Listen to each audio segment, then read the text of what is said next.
TB दिवस के अवसर पर धन्वंतरी सभागार में टीबी उन्मूलन कार्यक्रम हेतु जिले के बच्चों द्वारा भाषण प्रतियोगिता कराया गया, जिसमें राजकीय इंटर कॉलेज देवरिया की शालिनी सिंह को प्रथम स्थान, महाराजा अग्रसेन बालिका इंटर कॉलेज की तानिया मणि व राजकीय इंटर कॉलेज की खुशी मणि को तृतीय पुरस्कार दिया गया। इस अवसर पर जिलाधिकारी अखंड प्रताप सिंह ने कहा कि हम सभी लोगों को संकल्पित होकर टीबी मुक्त अपना जनपद हो, इस पर कार्य करना होगा।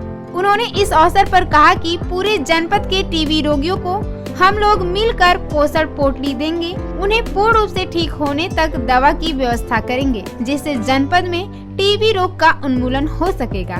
इस अवसर पर जिलाधिकारी ने टीबी विभाग के कर्मचारियों को अच्छे कार्य हेतु पुरस्कृत किया। पीएमडीटी समन्वयक चंद्र प्रकाश त्रिपाठी, मनधाता सिंह, सुनील सिंह, उदय भानु उपाध्याय, अनंत तिवारी, नवील राव, अब्दुल कलाम, डॉक्टर उमाकांत पांडे को जिलाधिकारी ने अच्छे कार्य हेतु पुरस्कृत किया। इस अवसर पर मुख्य चिकित्सा अधिकारी डॉक्टर राजेश झा, डॉक्टर संजय गुप्ता, जिला क्षय रोग डॉक्टर रंजित कुशवाहा, डीपीएम पूनम, आरिफ, धनंजय, विनय कुशवाहा, सद्दाम, शाहिद, डीएन तिवारी आदि लोग उपस्थित रहे। आयोजित इस कार्यक्रम के अवसर पर यहाँ उपस्थित जनपद के मुख्य चिकित्सा अधिकारी, अपर मुख्य चिकित्सा अधिकारी और 6 रोग के निवारण के लिए काम करने वाली हमारी पूरी स्वास्थ्य विभाग की टीम और यहाँ पर जो डिबेट आयोजित हुई उस डिबेट में पार्टिसिपेट करने वाले प्यारे बच्चों, क्योंकि डिबेट में मैं यहाँ परिचित चेहरे देख रहा हूँ। परिचित चेहरे में मैंने खास कर वो देखा कि जिद्द ऐसी बच्चियों ने पकड़ रखी है कि किसी को और आगे आने नहीं दे रही हैं। कि 3 बच्चियाँ मुझे बार हर डिबेट में दिखाई देती हैं। देखिए इसी तरीके से जो क्षय रोग है, क्षय रोग भी एक तरह से देखा जाए तो जिद्दी रोग है, लेकिन आदमी की जिद इससे ज़्यादा बड़ी है। तो एमडीटी जो कि मल्टीपल ड्रग थेरेपी जो बोली जाती है, इसने आज जो है विश्व में टीबी को एक तरह से देखा जाए तो हरा दिया। लेकिन उसके पश्चात जब ये दवा चलती है, तो चूँकि दवा शरीर से बहुत चीज़ें लेती है, तो शरीर को पोषक चीज़ें देना बड़ा आवश्यक होता है। तो हम लोगों के सामने एक ऐसा प्रश्न ये निकल के आया कि साहब जिन मरीजों को हम ट्रीट कर रहे हैं उसमें से कई ऐसे सेक्शन से लोग हैं जो उस तरह की हेल्दी जो खान पान है उसको फॉलो नहीं कर सकते। तो जब ये चीज़ आई तो मेरे आने से पहले जनपद में ये परंपरा चल रही थी कि शीर्षस्थ अधिकारी ऐसे लोगों को गोद दे के हम लोग पोषण पोटली के माध्यम से उनको हेल्दी खान पान की चीज़ें उपलब्ध कराते रहे। तो मुझे आप लोगों को बताते हुए अत्यंत हर्ष हो रहा है। इस जनपद में मात्र एक छोटी सी अपील पर इस जनपद के हर अधिकारी ने अपने सामर्थ्य के अनुसार ऐसे लोगों को गोद दिया है।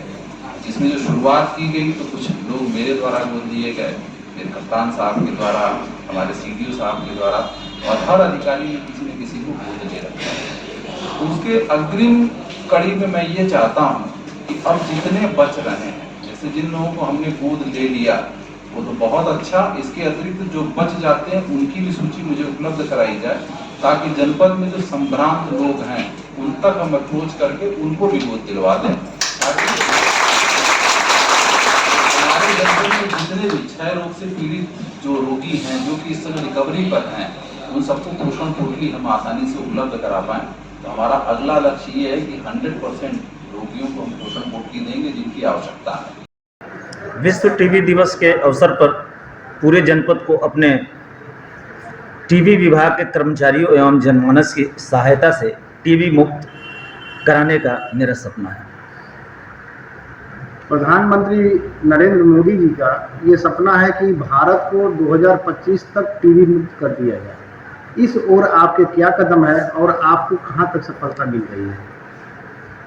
पिछले साल हम लोग थोड़ा सा बैड पोजीशन पे थे, लेकिन इस समय हम लोग अच्छे पोजीशन में हैं और उन्मूलन की तरफ बढ़ रहे हैं। अभी नए केसेस नहीं मिल रहे हैं, बहुत कम मिल रहे हैं और हमें लग रहा है कि 2025 तक हम लोग उन्मूलन कर लेंगे। यानी कि भारत टीबी मुक्त हो जाएगा? हो जाएगा। आज क्षय रोग दिवस के अवसर पर आप आम जनमानस के लिए कोई संदेश देना चाहेंगे? मैं यही जिससे टीबी का बचाव हो सके? बिल्कुल बिल्कुल, मैं संदेश ये देना चाहूँगा कि अगर 1 हफ्ते से अधिक आपको अगर खांसी आती है, पसीने अगर आपको आते हैं, नाइट में फीवर आते हैं, वजन कम हो रहा है, भूख नहीं लग रहा है, तो तुरंत नज़दीकी किसी भी सरकारी अस्पताल में जाके अपने स्पूटम और चाहे एक्सरे और इन सब टीबी की जांच कराएं। ये सारी जांच तो फ्री होती है? फ्री होती है, निःशुल्क। Thank you. बनाना है टीबी मुक्त भारत देश हमें बनाना है, टीबी मुक्त भारत देश हमें बनाना है। जन जन का है नारा टीबी मुक्त हो देश हमारा, टीबी मुक्त हो देश हमारा। इसीलिए प्रत्येक व्यक्ति ने स्वास्थ्य सेवाओं को प्रथम स्थान, तभी तो होगा हमारे भारत देश में बीमारियों का निदान, बीमारियों का निदान। सभा में उपस्थित माननीय मुख्य अतिथिगण, निर्णायक मंडल, चिकित्सक महोदय और यहाँ उपस्थित समस्त श्रोतागण, मैं शालिनी सिंह पीएमसी राजकीय इंटर कॉलेज की कक्षा 9 की छात्रा हूँ। जैसा कि हम सभी जानते हैं कि प्रतिवर्ष 24 मार्च को विश्व टीबी दिवस मनाया जाता है, लेकिन अब इस साल होली की छुट्टी होने के कारण हम 28 मार्च को इस कार्यक्रम का आरंभ किए हैं। महोदय, मैं बता दूं कि हमारे देश में टीबी के मरीजों की संख्या बहुत ज्यादा है, लेकिन भारत सरकार के प्रति स्तर पर कार्य करने की वजह से हमारे जो देश में टीबी का स्तर है पहले के मुकाबले बहुत ही ठीक हो चुका है और स्वास्थ्य सेवाओं में बहुत ही हमें क्षमताएं प्राप्त होती हैं।